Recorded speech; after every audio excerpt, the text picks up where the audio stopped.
நீர் விரும்பியது அனைத்தையும் செய்துவிடும், ஏனெனில் ஆண்டவர் உம்மோடு இருக்கிறார். நம் ஆண்டவராகிய இயேசு கிறிஸ்துவின் அன்பும் அருளும் அமைதியும் மகிழ்ச்சியும் உங்கள் அனைவரோடும் இருப்பதாக.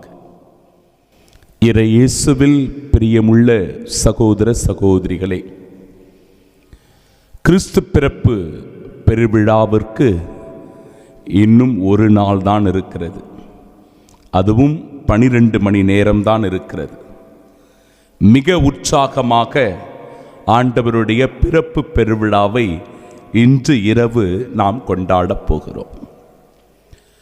சமீபத்தில் இந்த மாதம் முழுவதும் இந்த திருவருகை காலத்தில் பல்வேறு தயாரிப்புகளை நாம் செய்து கொண்டிருக்கிறோம். இயேசுவினுடைய பிறப்பை கொண்டாடுவதற்கு சென்னை மயிலை உயர் மறை மாவட்டத்தில் நற்செய்தி பணிக்குழுவினுடைய செயலராக நான் பணியாற்றி கொண்டிருக்கிறேன். அதோடு இணைந்து பல்சமய உரையாடல் கிறிஸ்தவ ஒன்றிப்பு என்கிற பணியகத்திலும் அந்த துறையிலும் பணி செய்து கொண்டிருக்கிறேன். இந்த கிறிஸ்மஸ் காலங்களில் சில முயற்சிகளை நாம் மேற்கொள்வது உண்டு. அப்படியாக பல சமய தலைவர்களை எல்லாம் ஒன்றாக இணைத்து அவர்களுடைய பார்வையில் இந்த கிறிஸ்மஸ் விழாவை மகிழ்ச்சியோடும் உற்சாகத்தோடும் சென்னை மயிலை உயர் மறை மாவட்டம் சாந்தோ மேய்ப்பு பணி நிலையத்தில் கொண்டாடினோம். அதன் பிறகு கிறிஸ்தவ ஒன்றிப்பு என்கிற பெயரில் ஒவ்வொரு சபைகளிலிருந்தும் எல்லா சபை ஊழியர்களை, ஐயாமார்களை, பாஸ்டர்களை, அவர்களுடைய மக்களை அழைத்து கிறிஸ்து பிறப்பு மகிழ்ச்சி பாடல் என்கிற பாடலை பாடி உற்சாகத்தோடு இந்த நற்செய்தி பகிர்வில் நாங்கள் ஈடுபட்டோம். இதற்காக ஏறக்குறைய 23 சபைகளிலிருந்து ஐயாமார்கள், பாஸ்டர்கள் எல்லாம் வருகை தந்து பாடல்களை பாடி உற்சாகமாக இந்த கிறிஸ்து பிறப்பு பெருவிழா நடைபெற்று கொண்டிருக்கிறது. எதற்காக இந்த நிகழ்வுகளை சொல்லுகிறேன் என்றால், மூன்றாவதாக ஒரு முத்தாய்ப்பான ஒரு நிகழ்வு. நற்செய்தி பணியாளர்கள் ஒரு 20-30 பேரை அழைத்து கொண்டு அருகில் இருக்கின்ற ஒரு கிராம பகுதிக்கு சென்றிருந்தோம். அந்த கிராம பகுதி இருளர் பழங்குடி மக்கள் வசிக்கின்ற ஒரு இடம். 30 குடும்பங்கள் இருக்கிறார்கள். மிக குறைவான குடும்பங்கள், ஏழ்மையில் ஓலை குடிசையில் வாழ்கிறவர்கள். இவர்கள் மத்தியில் கிறிஸ்து பிறப்பு பெருவிழாவை கொண்டாட வேண்டும் என்பதற்காக நற்செய்தி பணியாளர்களை எல்லாம் அழைத்து கொண்டு அந்த இடத்திற்கு சென்று அந்த இறை மக்களுக்கு தேவையான பொருட்களை கொஞ்சம் வாங்கி கொண்டு சென்றோம். கிறிஸ்மஸ் கேக்கு வழங்கினோம். அவர்களோடு சிறு சிறு நிகழ்வுகளை வைத்து அங்கிருக்கிற குழந்தைகளை எல்லாம் உற்சாகப்படுத்தினோம். பிரியமானவர்களே, இதையெல்லாம் செய்தோம் என்று சொல்லுவதற்காக இந்த நிகழ்வை சொல்லவில்லை.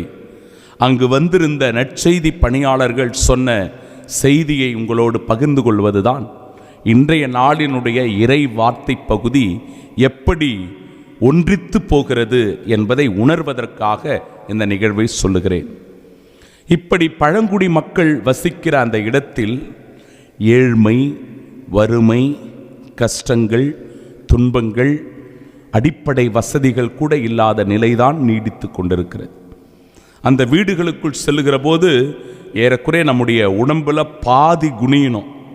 அந்த பாதி குனிந்தால்தான் அவர்களுடைய வீட்டிற்குள்ளேயே செல்ல முடியும். அப்படிப்பட்ட ஒரு ஏழ்மையான ஒரு நிலை.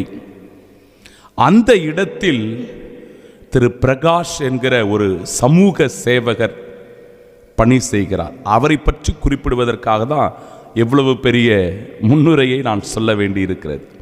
ஒரு சமூக சேவகர், அவர் ஒரு நல்ல வேலையில் பணியில் இருக்கிறார். ஆனாலும் கூட இப்படிப்பட்ட மக்களுக்கு விழிப்புணர்வை தர வேண்டும், குறிப்பாக கல்வி பணியை செய்ய வேண்டும் என்பதற்காக அங்கு இருக்கின்ற அந்த பிள்ளைகளுக்கு மாலை வகுப்புகள் எடுத்து கல்வி விழிப்புணர்வை ஏற்படுத்தி தொடர்ந்து அந்த மக்கள் மத்தியில் ஒரு புரட்சியை செய்து கொண்டிருக்கிறார்.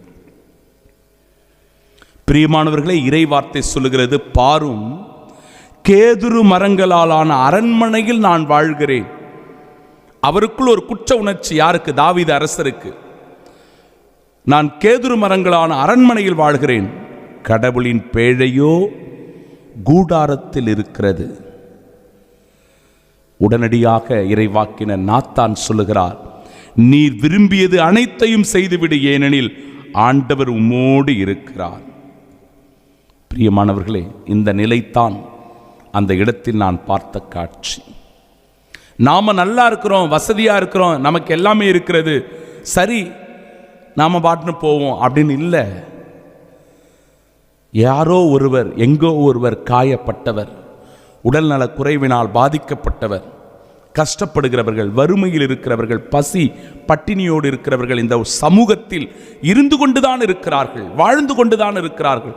இப்படிப்பட்டவர்கள் மீது இரக்கம் கொள்வது, அவர்களுக்கு நம்மால் முடிந்த உதவியை செய்வது, அவர்களையும் நம்முடைய இந்த கிறிஸ்து பிறப்பு மகிழ்ச்சியில் பங்கு கொள்ளச் செய்வதுதான் உண்மையான கிறிஸ்மஸ்.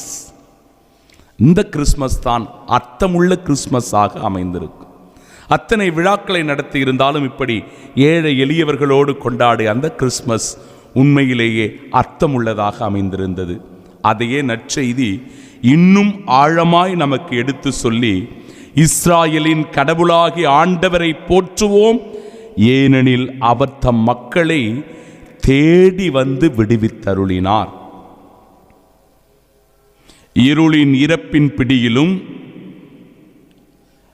அவர்களுக்கு ஒளி தரவும், நம்முடைய கால்களை அமைதி வழியில் நடக்கச் செய்யவும், நம் கடவுளின் பரிவுள்ளத்தாலும் இரக்கத்தாலும் விண்ணிலிருந்து விடியல் நம்மை தேடி வருகிறது. இருளிலிருந்து ஒளியின் பாதைக்கு நம்மை அழைத்து செல்லவும், நம்முடைய கால்களை அமைதி வழியில் செல்லவும், பரிவிரக்கத்தாலும் இரக்கத்தினாலும் விண்ணிலிருந்து விடியலாய் கிறிஸ்து நம் மத்தியில் தோன்றினார். அந்த கிறிஸ்து நம்மை எல்லாவித துன்பங்களிலிருந்து, வேதனைகளிலிருந்து, கலக்கத்திலிருந்து, நோய் நொடிகளிலிருந்து, கண்ணீரிலிருந்து விடுவிக்கின்ற விடுதலை வீரராயிருக்கிறார். நம்மை மீட்டெடுக்கின்ற மீட்பராயிருக்கிறார். நமக்கு வாழ்வு தருகிற, புது வாழ்வு தருகிற நம்பிக்கையின் நட்சத்திரமாக இருக்கிறார். நாம் ஒவ்வொருவரும் மகிழ்ச்சியோடு இந்த உலகத்தில் வாழ்வதற்கான எல்லா விதமான ஆசீர்வாதங்களை, அருளை நம் மீது பொழிகிறார். அப்படிப்பட்ட இறைவனினுடைய வருகையை கொண்டாடுவதுதான் இந்த கிறிஸ்து பிறப்பு பெருவிழா. எனவே கிறிஸ்து பிறப்பில் மகிழ்ச்சி கொள்ளுகிற நாம் நம்முடன் வாழ்கிற பிற சகோதர சகோதரிகளையும் அரவணைக்கிற போது அந்த மகிழ்ச்சி இரட்டிப்பாகிறது. கிறிஸ்து பிறப்பு மகிழ்ச்சியை நமக்கு மட்டுமல்ல, இந்த உலகத்திற்கே கொடுக்க வரம் வேண்டி செபிப்போம். ஆமீன்.